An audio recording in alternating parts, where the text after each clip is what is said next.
ઘણા વખતથી દાયકાઓથી તો હું રાહ જોતો હતો અને જે મંદિરની વાત આપણે ગુરુહરિ પ્રમુખ સ્વામીની હાજરીમાં ઘણીવાર વાત થઈ છે, તો આપણને આજે એક વિશ્વાસ થાય કે પ્રમુખ સ્વામી મહારાજને જેણે જેણે સૂક્ષ્મ વચન આપ્યું હોય, જાહેર વચન આપ્યું હોય અને પ્રમુખ સ્વામીએ કોઈને પણ ખાનગીમાં પણ આશીર્વાદ આપ્યા હોય, સ્વપ્નમાં પણ આશીર્વાદ આપ્યા હોય, એ તમામ સંકલ્પો સિદ્ધ થાય છે એવા ઐશ્વર્યવાન આપણા ગુરુ છે. હમણાં જ વાત કરી કે આ શાયોના પરિવાર તરફથી આખું આ મંદિર છે. હવે શાયોના પરિવાર બહુ મોટો છે, કારણ કે આપણા ઉત્સવની અંદર પણ ધારો કે રંગોત્સવનો ઉત્સવ સારંગપુરમાં હોય ત્યારે આપણને લાગે કે આખા સમયાની પ્રસાદની વ્યવસ્થા પરિવારે કરી હોય અને પછી આપણે પૂછીએ કે તમારે ભાઈ કેટલી ગાડીના પાસ જોઈશે, તો કે સ્વામી અમને એક ટ્રકનો પાસ આપો, કારણ કે અમે ટ્રક ભરીને આવવાના છે. અને એકદમ નમ્ર પરિવાર છે. મને એકદમ યાદ છે કે જ્યારે પ્રમુખ સ્વામી મહારાજ પરિવારને ત્યાં મેઘાણીનગરની અંદર જમવા પધાર્યા ત્યારે અમે બધા સંતો પધાર્યા હતા અને આખું તમે માહોલ જુઓ તો એક દરબાર જેવો માહોલ લાગે. બધાના મુખારવિંદ ઉપર આનંદ, ભજન, ભક્તિ અને બધા જમવાની આખું આયોજન હતું. અને તે વખતે બાપા બેઠા હતા અને બાપા હું ત્યાંથી પસાર તો સ્વામીએ બોલાવ્યો મને. સ્વામી કે આપણે દાદા ખાચરના પરિવારની વાત કરીએ છીએ તો સ્વામી કે આખો આ પરિવાર એટલે બબાભાઈથી સ્વામીએ યાદ કર્યા. સંત સ્વામી મહાપ્રસાદીનું આ કુટુંબ કહેવાય. એટલે ભગવાનની દયાથી મોટા સંતો પણ આ પરિવારમાં પ્રગટ થયા છે અને જેમણે આપણા બધા ગુરુજનોના આશીર્વાદ પ્રાપ્ત કર્યા છે. અને સ્વામીએ તે વખતે કીધું કે આ પરિવાર એવો છે કે ભજન ભક્તિ કરે, સમર્પણ કરે, સેવા કરે, બધી જ રીતે નોછાવર થાય.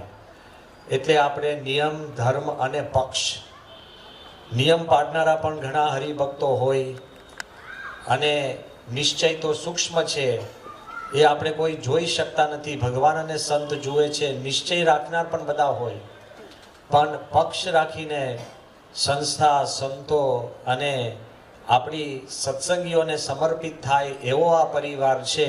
એટલે બાપાએ કીધું હતું કે દાદા ખાચર જેવો આ પરિવાર છે. એટલે તાલીઓ તો પાડો, પણ એ પ્રમાણે ભક્તિ રાખવી પડે. લેશ માત્ર ધોકો નહીં, લેશ માત્ર બીજો સંકલ્પ નહીં. અને એવી રીતે જોડાયેલા છે. ઘણી બધી સમાજની અંદર કાર્યો તો કરે છે, ઘણી બધી સેવાઓ પણ કરે છે, પણ આ મંદિરનો રચના કરવી એક બહુ મોટી અને વિશિષ્ટ સેવા છે. હું આજે આપની સમક્ષ ઊભો થઈને એવું કહેવા માંગતો જ નથી કે સરખામણી કરવા માંગતો જ નથી, કારણ કે સરખામણી કરવી એ પણ યોગ્ય નથી. પણ આ દુનિયામાં ઘણી બધી સેવા છે, બધી જ સેવા છે. અન્નદાન આપવું એ સેવા જ છે, પણ એ 24 કલાક માટે ચાલે અને 24 કલાક પછી પાછી ભૂખ લાગે. વસ્ત્રદાન આપવું એ પણ સેવા જ છે, પણ 6 મહિના, વર્ષ પછી પણ ફરી વસ્ત્રની જરૂર પડે. આમ આગળ જોવા જઈએ તો આપણે કોઈ કુટુંબને ઘર આપીએ, ઘર દાન આપવું એ પણ બહુ મોટી સેવા છે, કારણ કે આખો પરિવાર એમાં ઉદ્ધાર પામે છે. પણ આગળ જતા પણ એ પરિવાર બીજા ઘરોમાં પણ જાય છે, લોકેશન બદલતા હોય છે. આપણે જ બદલીએ છીએ. ગમે તેવું પ્રસાદીનું ઘર મેઘાણીનગર નહોતું, પણ ઘર બદલ્યું કે નહીં, એમ ઘર લોકો બદલતા હોય છે. ભૂમિદાન એ પણ બહુ વિશિષ્ટ સેવા છે, કારણ કે ભૂમિ બદલાવાની નથી, તો આ ભૂમિદાન છે. પણ ભૂમિ ઉપર ભગવાનનું મંદિર કરી અને પાયાથી લઈ છેક શિખર સુધી, ધજા સુધીની સેવા કરવાની થાય, એ બહુ જૂજ પરિવારને પ્રાપ્ત થતી હોય છે. એવી આ એક વિશિષ્ટ સેવા છે. સેવા પણ મેં જેમ કીધું આમ ઘણી હોય, તો આ પરિવાર સ્કૂલો પણ ચલાવે છે, કોલેજો પણ ચલાવે છે, સાથે સાથે સમય અનુસાર આપણે કહીએ જેમ મકાન બાંધે છે, દુકાનો બાંધે છે. શરૂઆતમાં તો સાવરણીની દુકાનો હતી, પાણીની દુકાનો, જુદી જુદી બધા જ પ્રકારના નાના મોટા ધંધા કરી. પણ આ એક સેવા એવી છે કે જે સેવામાંથી અનેક સેવકો ઉત્પન્ન થાય એવી સેવા છે. હોસ્પિટલ કરીએ એ સારી જ વાત છે અને કરવી જ જોઈએ, અને દરેક જેની પાસે સક્ષમ છે એને દર્દીઓની સેવા કરવી એ આપણી એક જવાબદારી છે. પણ એ સેવા પણ સીમિત છે કે તમે દર્દી બનો તો જ સેવા થાય એની. સ્કૂલમાં પણ તમે પછી 70 વર્ષે પછી પ્રાઇમરી સ્કૂલમાં જાઓ કે સાયોના સ્કૂલમાં મારે ભણવા જવું છે, બહુ સારું દેખાય નહીં. સ્કૂલ પણ અમુક વર્ગ માટે જ, અમુક ઉંમર માટે જ સેવા હોય છે. દર્દીઓની પણ અમુક વર્ગ માટે જ સેવા હોય છે. કોઈ કે અમે IIM બાંધીએ ને IIT બાંધીએ, એ પણ સારી જ સેવા છે, પણ એ બૌદ્ધિક બુદ્ધિશાળી માટેની જ સેવા છે. પણ મંદિર એવી વાત છે જેમાં ગરીબ આવે, તરવંગર આવે, બીમાર આવે, સ્વસ્થ આવે, ભણેલો આવે, અભણ આવે, IIM વાળો આવે અને લેશ માત્ર ભણેલા ના હોય એ પણ આવી શકે, કારણ કે મંદિરના દ્વાર બધા માટે ખુલ્લા છે. આ બહુ વિશિષ્ટ સેવા છે. કદાચ જે તમારામાંથી ઇતિહાસકારો હોય એને લાગે કે સ્વામી વિશિષ્ટ સેવા એટલે શું, તો એક ઇતિહાસનો પણ પ્રસંગ આપને આપું છું. ઇજિપ્ત નામનો દેશ છે અને ઇજિપ્તના રાણી ક્લિયોપેટ્રા, બધાએ નામ સાંભળ્યું હશે, ઇતિહાસમાં પણ ના સાંભળ્યું હોય તો અત્યારે સાંભળી લો. બહુ જ બુદ્ધિશાળી રાણી, રૂપવાન રાણી, બધી જ રીતે એનું સામ્રાજ્ય ચાલે બાજુ ચાલે એવી રાણી. ઇજિપ્તમાં એકવાર દેશકાળ બહુ ભૂંડા આવ્યા અને એમાં આપણે કહીએ રિસેશન, ડિપ્રેશન, ફેમિન એટલે દુષ્કાળ, અને બહુ જ હોનારતો થઈ અને આખી પ્રજા નાસીપાસ થઈ ગઈ અને અંધકાર છવાયો. તે વખતે ક્લિયોપેટ્રા decided to build a temple. All her advisors came to her. એના બધા જ સલાહકારો ક્લિયોપેટ્રા પાસે આવ્યા અને કીધું કે રાણી સાહેબ, જ્યારે આપણા દેશની અંદર કશું નથી, નથી નાણાં, નથી રિસોર્સિસ, કશું જ નથી, અને એમાં તમે આ મંદિરનું કામ, મંદિર બનાવવાનું કામ શેની માટે? આ વાઇસ છે, આ બુદ્ધિશાળી પગલું કહેવાય. જ્યારે કાંઈ નથી ત્યારે પણ મંદિર બનાવવાનું. આપણે બધામાં કેવું હોય, દાન કેવું હોય ખબર છે ને? ઉપલબ્ધનું જ દાન કરતા હો. આપણને લાગે હવે મારે કાંઈ જરૂર નથી, થોડુંક હોય તો આપણે આપીએ. પેલા અમદાવાદીની વાત છે ને, કે અમદાવાદીને નક્કી કર્યું ઘરેથી કે મારે આ રૂપિયો આપવો છે ભગવાનને, અને પછી એને લાગ્યું કે આ રૂપિયો હું ભગવાન પાસે જાઉં મંદિરમાં ને જરાક લપસી જાય, એના કરતાં હાથમાં પકડી રાખો, એટલે લપસાય જ નહીં. હાથમાં બરાબર પકડી રાખ્યો અને પછી કીધું કે હું બહારે હાથ રાખું ને કોઈક ચોર ચોરી જાય તો ભગવાનને નહીં મળે, એટલે એને રૂપિયો લઈને પાછો ખિસ્સામાં મૂક્યો. અને પછી કીધું કે પણ ખિસ્સું પણ કોઈ વેતરી નાખે તો, એટલે એટલો ટાઈટ ખિસ્સામાં પકડી અને અંદર જ રૂપિયો રાખ્યો. અને અમદાવાદની ગરમી, એટલે જ્યારે ભગવાન પાસે આવ્યો ને ત્યારે આમ ખોલ્યું ને તો આખો પરસેવાથી રૂપિયો ભીનો થઈ ગયો હતો, સિક્કો હોય ને. અને ભગવાન આગળ ઉભો રહીને લાગ્યું કે લે રૂપિયાને કે ભાઈ રોમાં તને નહીં આપી દઉં, એમને પાછો ખિસ્સા મૂકી દીધો. સમજી ગયા ને? આપણે જે દાન કરતા હોઈએ છીએ એ આપણી પાસે હોય અને વધ્યું હોય, એ હોય, જરૂર હોય, એમાંથી તમે ભગવાનનો ભાગ કરો તો એ દાન સાચું. આ વાત હું એટલા માટે કહું છું કે જ્યારે ક્લિયોપેટ્રા when she decided to make a temple, વાતાવરણ એકદમ ગંભીર, દેશકાળ નબળા, મંદી, આખો દેશ પીડાય, ત્યારે એના સલાહકાર કહે છે કે આવા સમયમાં તમે મંદિર કરો છો. ત્યારે ક્લિયોપેટ્રાએ જે જવાબ આપ્યો ને બહુ વિચાર માંગી લે છે. એ સ્વામિનારાયણ નહોતા અને એને આપણા મંદિરોનો કોઈ ખ્યાલ નહોતો. એ જૂના સમયની અંદર જે એ લોકો પોતાના ઈષ્ટદેવો માનતા હોય એ પ્રકારેના બધા મંદિરો હતા. અને એને એક બહુ સારો જવાબ આપ્યો કે ઇન ટાઈમ્સ ઓફ ડિપ્રેશન, જ્યારે મંદી હોય અને તે વખતે people are robbed of hope and faith, લોકોમાંથી શ્રદ્ધા ગુમ થઈ જાય છે અને આશા જતી રહે છે, લુપ્ત થઈ જાય છે.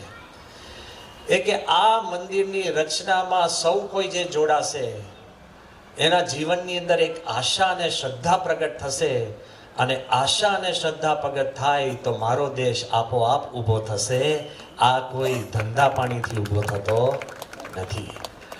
આપના જીવનમાં પણ તમે વિચારજો, કોઈ આપને પૂછે કે મંદિર આપણી માટે શું કરે છે, તો આસ્ક ધેમ. જ્યારે આપણા જીવનની અંદર પણ નબળી પડો આવે છે, જ્યારે આપને લાગે કે આપનું કોઈ નથી, કુટુંબી નથી, ઘર નથી, આ નથી, આશા નથી, કોઈ પ્રશ્ન નથી, ત્યારે તમને પ્રમુખ સ્વામીની યાદી આવે, મહંત સ્વામીના આશીર્વાદ આવે, આપણા હેતવાળા સંતોની સ્મૃતિ થાય, અને મંદિરમાં કોક સમયમાં તમે સેવા કરી હોય ને તમને જે આનંદ થાય એનાથી આશા પ્રગટ થાય છે અને શ્રદ્ધા પ્રગટ થાય છે. આપોઆપ આપ બેઠા થશો. The strength of the mandir is what it is, an ocean of faith and hope. આ જે મંદિર બને છે એમ માનતા નહીં, કારણ કે હવે જ્યારે સંસ્થાની અંદર તમે મોટા મોટા અક્ષરધામો જોઈએ, આપણે દિલ્હી, ગાંધીનગર, રોબિન્સવિલ અને હવે સુરતનું, અને આપણા એક પછી એક લંડનનું મંદિર, શિકાગો મંદિર, ટોરોન્ટોનું મંદિર, આપણે આબુધાબીનું મંદિર, એમ જુદા જુદા મંદિરો જોઈએ ત્યારે આપણને લાગે કે અમારું શાયોના સિટીની અંદર આ સંસ્કાર ધામ જે દેખાય છે એનો શું અર્થ? તો હું આપને કહું, એક વસ્તુ યાદ રાખજો કે તમારા ઘરની અંદર જે સ્વિચનો પ્લગ હોય ને, પ્લગ, એમાં તમે આમ પેલું કઈ વાયર નાખો તો ત્યાં કેટલા વોલ્ટનો કરંટ આવે? 200. મોટેથી બોલો, કેટલાનો આવે? 240, બરાબર. અને રાષ્ટ્રપતિ ભવનની અંદર પણ ઇલેક્ટ્રિકનો પ્લગ હોય, ત્યાં કેટલા વોલ્ટનો કરંટ આવે? 240, બરાબર. આપણું નાની ઓફિસ હોય ત્યાં કેટલા વોલ્ટનો કરંટ આવે? 240. કોઈકનો પાનનો ગલ્લો હોય અને ત્યાં તમે પ્લગ નાખ્યો, કેટલા વોલ્ટ આવે? અને જે આપણા ઝૂંપડપટ્ટીની અંદર લંગર નાખીને કરંટ લે છે, કેટલાનો આવે?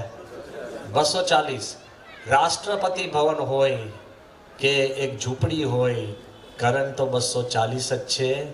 અક્ષરધામ હોય કે આબુધાબી મંદિર હોય કે શાયોના સિટીની અંદર આપણું મંદિર હોય, ત્યાં ભગવાનનો કરંટ તો 240 જ છે.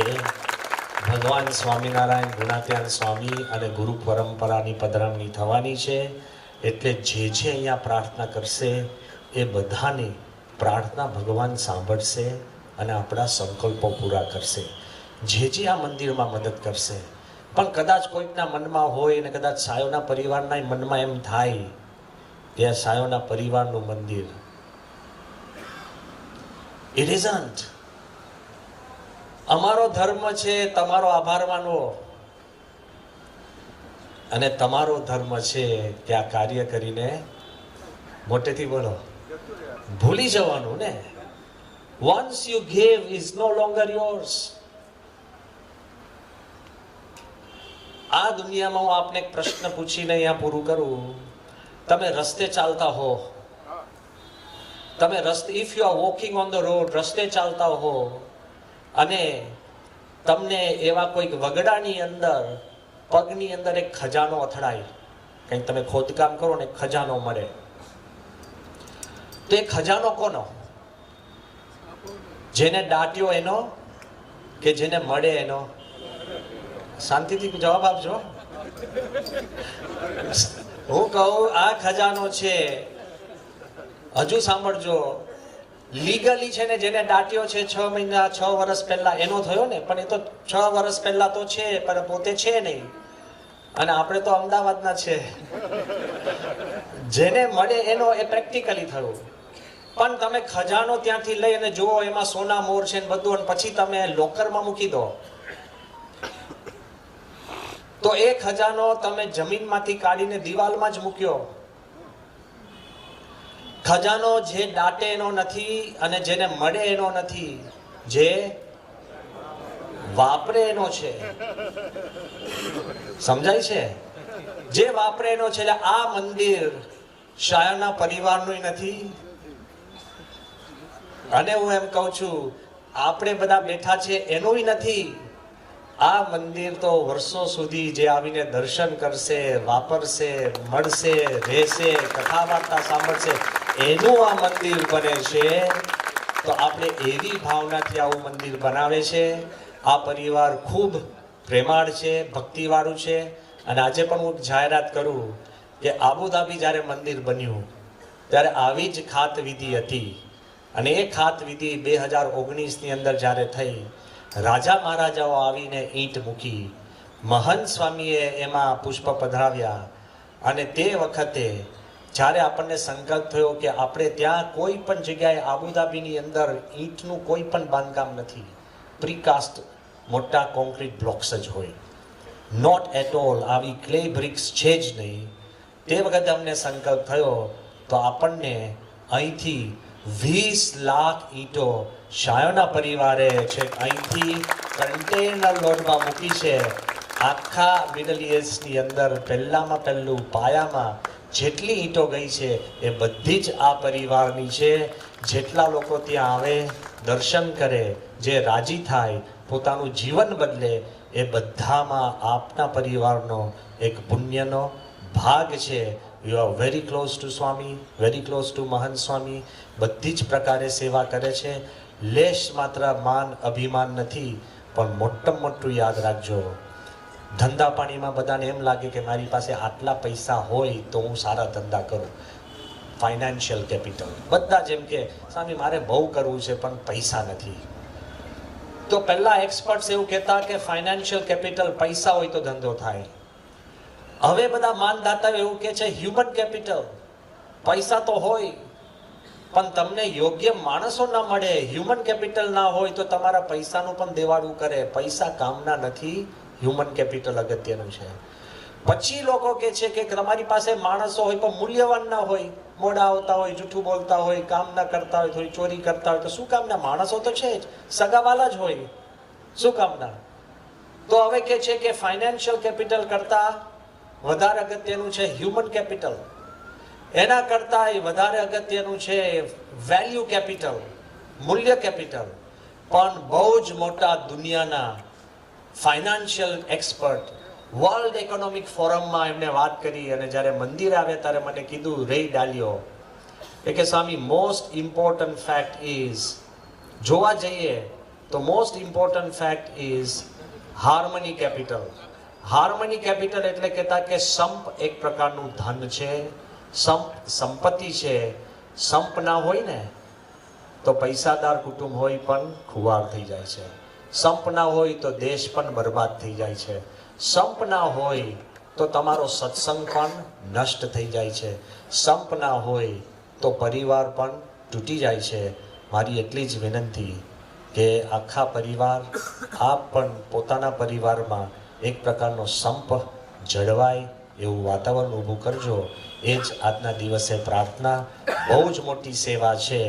અમે પણ રાજી થયા કે અમારે પણ હાજરી આપી શકી, કારણ કે આ દાયકાઓથી હું રાહ જોતો હતો અને હવે દાયકાઓ લગાડતા નહીં. અદ્ભુત મંદિર કરજો અને ભરપૂર મંદિર કરજો, એ જ પ્રાર્થના. શ્રી સ્વામિનારાયણ ભગવાન.